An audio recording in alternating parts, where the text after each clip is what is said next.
Next, we have the Social Care 1 composite, which will be moved by UNISON and seconded by GMB. Following that, we have Social Care 2 composite, which will be moved by Blaydon CLP and seconded by Bristol West CLP. Can I ask those CLPs to come forward and stand ready as well? Thank you, Delegate. Thank you. Chair Conference, Christina McAnea, General Secretary of UNISON.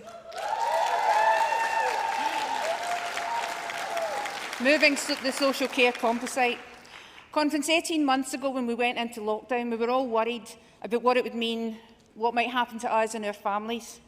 But for some, there was no choice. They had to get into work every day. They had to look after older people who needed care. They had to support people with learning disabilities or people with physical disabilities. And we were told by the Tories that they'd thrown a protective ring around our care homes. Well, that ring was just as flimsy as the shoddy PPE that came out of their cronies, brand new companies that sprang up literally overnight, promising to solve all our problems. In Unison, we set up a PPE hotline, and at the height of the pandemic, 90% of the calls and emails we were getting were from care workers. They were worried about their own safety, desperate for PPE, and terrified to go to work because they were worried they would catch COVID and either take it back to their families or they would bring COVID in to the care homes and the people they looked after. Patients were discharged from hospital with COVID and sent straight into care homes. COVID took the lives of over 40,000 care home residents, and care workers were twice as likely to die from COVID. For these reasons and for so many others, we desperately need an urgent public inquiry. But where do we go next, Conference? Well, the plan that Boris Johnson promised us, I think it was 796 days ago when he stood on the steps of Downing Street, was unveiled just the other week, trailed as a once-in-a-generation shake-up of social care, more bluster and lies. Like most things that comes out of Boris Johnson's mouth, this is a total sham and a lie. Conference, there is no plan. He's insulting care workers.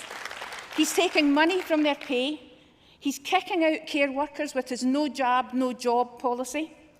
And when I've spoken to government ministers about getting them to sort out the pay system or the training system in social care, they say to me, Christina, we would love to do it, but we can't because we've got no levers, because they're in the private and the voluntary sector, we can't do anything.